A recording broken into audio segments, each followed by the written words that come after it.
All right, what's up? Welcome in. You're watching Philadelphia Eagles Now by Chat Sports. Chase Senior here with you. Another loaded and fascinating show coming your way. And we begin with Malcolm Jenkins. Are the New Orleans Saints playing hardball right now and keeping Jenkins from coming out of retirement to join the Philadelphia Eagles? He kind of hinted at that, in my opinion, on Twitter today. We'll unpack that, but first, if you think the Philadelphia Eagles on Sunday will take down the Tennessee Titans to get that record to 11-1, by far a league best in the National Football League, I want you to hit that thumbs up icon and like the video. And if you're watching our live show, we'll preview that game coming up. Latest on Malcolm Jenkins here.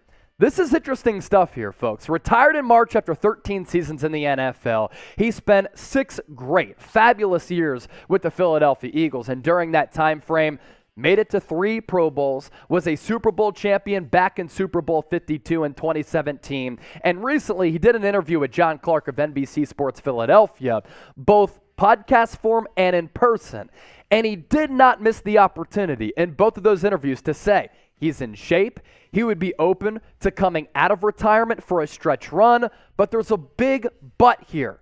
What is it? Malcolm Jenkins taking to Twitter to say this early on Thursday morning. Everyone's asking if I'm coming back. Technically, the Saints have the rights to my contract. I know Eagles fans love a comeback story, but I don't think you'll get one this time. But I meant what I said with some eye emojis here, as you can see to my right. So does that mean that Jenkins still believes that he can play, that he can contribute to a Super Bowl contender, and he would come out of retirement if the Saints allowed him to? Now, my theory on this subject matter is this. I think the New Orleans Saints are just flat out tired by getting fleeced and spanked by Howie Roseman, and they don't want to allow Malcolm Jenkins go to the Philadelphia Eagles to try to win them a Super Bowl without getting any value back. And the evidence is totally there for why the Saints would feel that way. The Philadelphia Eagles currently have New Orleans' first-round pick, which right now would fall inside the top 10. The Saints traded away CJ Gardner-Johnson for future picks in a deal in which the Eagles have won overwhelmingly because CJ Gardner-Johnson has been a terrific player. He's added to the defense on the field, to this organization off the field, and currently leads the NFL in interceptions with 6 and has made so many timely plays. The Birds back in the day got Darren Sproles for a 5th-round pick. He was an immediate impact player and helped them during that Super Bowl season, even though his year was cut short because of injury, but ended up being a terrific Bird. And then the Eagles back in the day also signed away Malcolm Jenkins before he came to Philadelphia, played 6 seasons, was an all-time franchise legend, brought what the Eagles were missing since Brian Dawkins had left, and made it to 3 Pro Bowls and helped lift them to their first Lombardi trophy in Eagles history. So, are the Saints scared of the Philadelphia Eagles? If you believe that, or you're just flat out annoyed that they appear to not want to let Jenkins get out of retirement and sign with the Eagles, then type F NOLA in the chat. In case you missed it, this has been a big talking point in and around Philadelphia this past week, and we've covered it here on Philadelphia Eagles Now. In fact, we're the first ones to really broach this conversation early on Monday. So John Clark had asked Malcolm Jenkins if the Eagles called and said, hey, can you come help us out? CJ Gardner-Johnson out a few weeks after that lacerated kidney injury. Could you do it? Jenkins said, it's obviously something that I would entertain, but a lot of that is out of my control. It's not that simple because I'm not a free agent, but obviously it's exciting times in Philly. This is where it gets juicy. I'm in shape. I'm not against it. Some things need to fall in line for something like that to happen, but those things haven't gotten in motion at all. Originally, I had thought that maybe Jenkins was talking about Howie Roseman not reaching out. But it seems as though Jenkins was referring to the New Orleans Saints still owning his contractual rights. Some more important information to consider here. The NFL trade deadline is passed. So the Eagles, it's not like they can trade something away to the Saints in exchange for Malcolm Jenkins. And the Saints, in order to let him go, to pave open an opportunity for Jenkins to reunite with the Birds, would have to relinquish his contract, and they wouldn't get any value back for Jenkins. But that's kind of phony in my opinion, because the dude retired. If he wants to come out of retirement, he helped you win a Super Bowl back in the day. He was a great player for New Orleans as well prior to going to the Eagles, and even after it, he was a good football player. If the dude wants to play, let him come out of retirement and let him play. That's why I have that theory that the Saints are tired of getting spanked by Howie Roseman. And this is also what would have to happen. The Saints would have to waive Jenkins, and then upon a clearing waivers, Jenkins would be able to sign with the Philadelphia Eagles. So obviously it looks as though right now the chances of him signing with the Birds, at least as of this moment, somewhat slim, but things could change over the next couple of days and weeks. Right now the Eagles are going to move forward with this as their safety tandem, Marcus Epps as well as Reed Blankenship, who's earning some great nicknames all across the city, White Chocolate, White Flash, and a whole lot more. Those are going to be your two starting safeties. And I think that Epps has been a pretty solid player throughout this year, and then Reed Blankenship in his first extended action against the Green Bay Packers had a pass breakup, was a tackling machine, showed some sideline-to-sideline speed, and tallied his first interception against Aaron Rodgers. Coming up next on the show, some new Eagles playoff chances, and we'll explain how the Philadelphia Eagles can lock down a playoff spot as early as this week with the win over the Tennessee Titans. But first, want to welcome back a great sponsor here at Chat Sports and on Philadelphia Eagles Now, as today's show is sponsored by Fetch. Head to chatsports.com/Fetch to get some free gift cards today.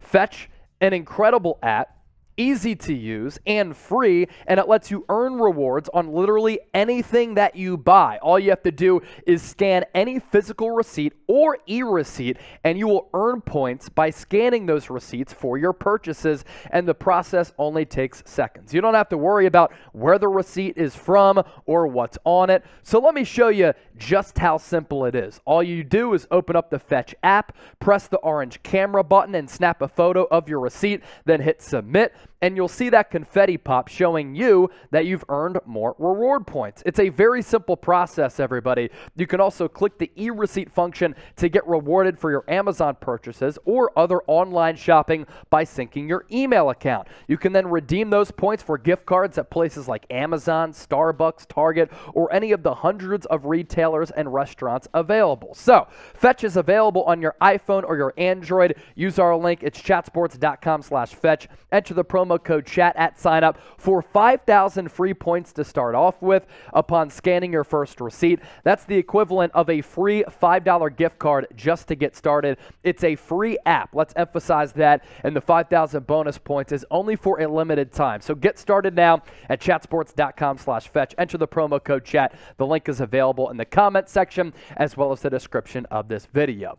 Do want to hit some Eagles roster moves here on the show. Jordan Davis, as we talked about on our Wednesday program, activated off of IR. The Birds from their practice squad did release Marvin Wilson, who showed some flashes in the lead up to the 2022 regular season. Wide receiver Kawan Baker was signed to the practice squad. On Tate, he's been involved in so many transactions. He too signed to the practice squad, as well as Tyrese Robinson. Let's round out with this. Eagles playoff clinching scenarios. They could lock down a playoff spot this week. How? Let's break it down. If the Philadelphia Eagles win, the Commanders lose, the 49ers lose or tie, and the Seahawks lose or tie, the Eagles lock down that playoff spot. Commanders take on the New York Giants, San Francisco 49ers take on the Miami Dolphins. Or if the Eagles win, the Commanders tie, the 49ers lose, and the Seahawks lose. Once again, the Eagles are officially playoff bound.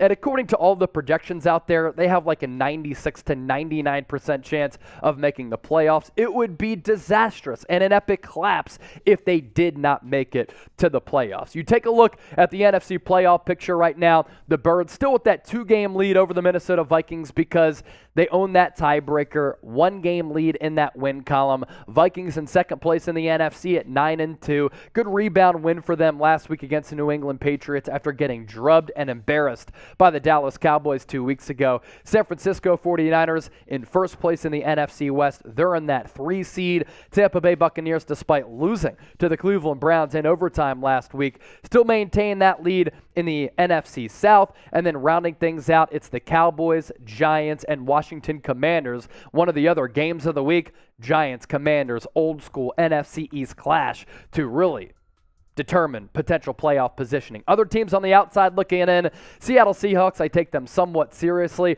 to maybe sneak into that 6 or 7 spot. I do not take the Atlanta Falcons seriously at 5-7. Remaining schedule for Philadelphia.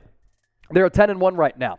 They have a great opportunity to round out the regular season and lock down that number 1 seed. Week 13, difficult game, no doubt, against the Tennessee Titans. But if the Giants do lose this week, that then leads to them having lost 4 of 5, and they have one of the worst rushing defenses in the NFL. But it is a difficult game, and we've seen weird things happen at MetLife Stadium in New Jersey. Week 15, the Eagles go back on the road to take on the Chicago Bears. Then on Christmas Eve, the resumption of their road trip on the road against the Dallas Cowboys. That game might decide who wins the NFC East. Week 17 at home against the Saints, and then the Eagles round out the regular season once again at the friendly confines of Lincoln Financial Field against the New York Giants. This is what I need come playoff time, late January going into February. This right here, a packed Lincoln Financial Field with home field advantage, with an opportunity to punch yet another ticket to the Super Bowl in Glendale, Arizona. I remember going back to 2004. I was at the NFC Championship game when Philadelphia finally broke through. 4th consecutive NFC Championship game appearance against the Atlanta Falcons. Chad Lewis had a touchdown. Terrell Owens was on the sideline waving his rally towel that day. I'll never forget the boom that Brian Dawkins brought on Algie Crumpler. Hollis Thomas with that big stick on Michael Vick. And that Philadelphia offense led by Donovan McNabb as well as Brian Westbrook doing just enough with the aforementioned Chad Lewis to finally get to the Super Bowl, and then they lost to the cheating New England Patriots. With that, let's ask you this question before we hop on out of here for this particular segment. Which playoff seed will the Eagles get? Let us know in the comment section. As always, appreciate all of you for watching, and don't you dare forget to subscribe to the channel.